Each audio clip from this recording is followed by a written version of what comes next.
कष्ट रेखा हम इसे कहते हैं, हानि सूचक रेखा हम इसे कहते हैं।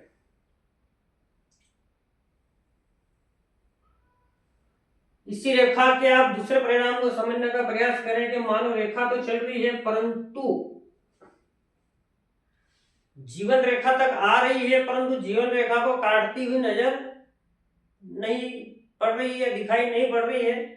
तो इस प्रकार की रेखा आपको कोई हानि प्रदान करने वाली नहीं है, क्योंकि जब यह रेखा इसे काटेगी तो आपको हानि प्रदान करेगी जीवन में। यदि इसे खाली देख रही है, यहाँ आकर रुक जाती है, तो केवल एक संभावना उत्पन्न करती है, हानि उत्पन्न नहीं करती है। इससे अनुरूप रेखा वही है, परंतु उसकी पहुंच कहाँ है उसको हमें समझना है, उसके अनुरूप हमें फलादेश करना है।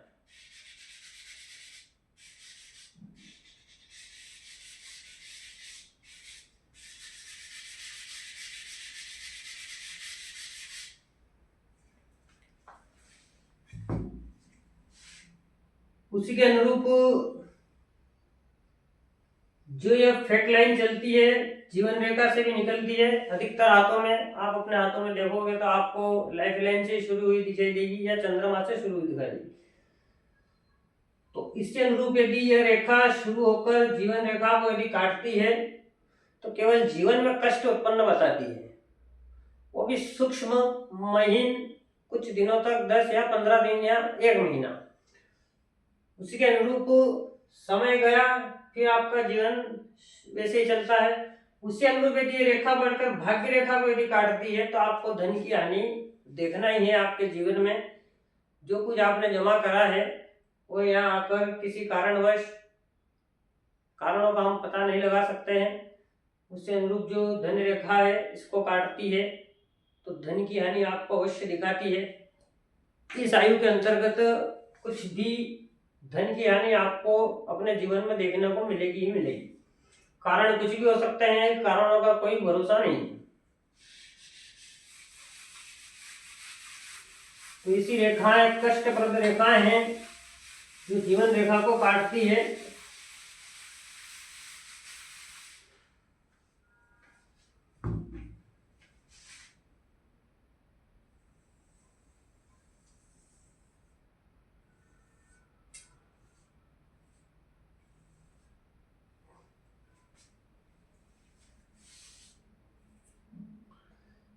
उसी के अनुरूप यह जो जीवन रेखा है उसकी बहुत सारी गतिविधियां हैं, बहुत सारे चिन्ह इसके ऊपर बनते हैं। उसी के अनुरूप जिस प्रकार आड़ी रेखा दुर्भाग्य हानि को बताती है, उसी अनुरूप यदि इसी रेखा पर आपको खड़ी रेखा, आपको ऊर्ध्व रेखा, आपको देखो ऊर्ध्व रेखा उसे कहते हैं जो उंगलियों की तरफ जाती है या उंगलियों को देखती है, और अधोरेखा उसे कहते हैं जो मणिबंध की ओर आती है। दोनों रेखाओं में अंतर समझिएगा। तो जो जीवन रेखा पर आपको ऊर्ध्व रेखा दृष्टिगोचर होती है, इस प्रकार यदि आपको रेखाएं देखने को मिलती है, छोटी हो बड़ी हो उससे कोई लेना देना नहीं है, यह आपके जीवन में उन्नति को दर्शाती है। कम आयु में यदि जीवन रेखा से कोई रेखा निकलकर गुरु पर्वत तक जाती है तो एक कार्य आपको जीवन में प्रकृति देती ही देती है। किसी भी कारण आपकी जो गृहस्थी है वो सुचारू रूप से चलती रहे, उसमें कोई बाधा ना हो। एक कर्म, एक आय का स्त्रोत आपको ईश्वर देता ही है या प्रकृति प्रदान करती है। उसी अनुरूप मध्य भाग में यदि आपको रेखाएं दिखाई पड़ती हैं, अंतिम भाग में यदि आपको रेखा दिखाई पड़ती है तो ये अच्छा चिन्ह है, अच्छे लक्षण है। जिस जिस समय ये रेखा जीवन रेखा से ऊर्ध्व रेखा आपको ऊपर जाती हुई नजर आती है, उस वर्ष में, उस समय में आपके जीवन में उन्नति होती है। उन्नति होती है धन को लेकर, कार्य क्षेत्र को लेकर, अच्छी पद प्रतिष्ठा को लेकर, आपके प्रमोशन को लेकर, जितनी भी अच्छी चीजें हैं जीवन में सभी के लिए यह 100% रिजल्ट देने वाली रेखा है, अच्छी रेखा है, शुभ रेखा है। उसी अनुरूप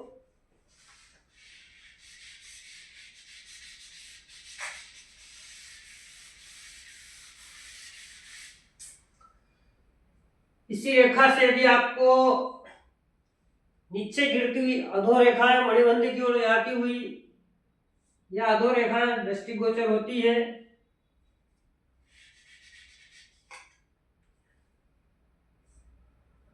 तो ये आपको पतन की ओर ले जाती है, ऑब्स्टकल्स की ओर ले जाती है, दुर्भाग्य की ओर ले जाती है। ऐसी रेखाएं अशुभ होती है केवल मध्य भाग तक ही।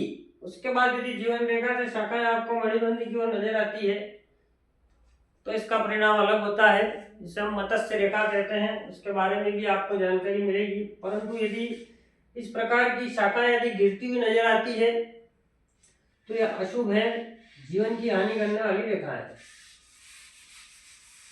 तो ऊर्ध्व रेखा अच्छा परिणाम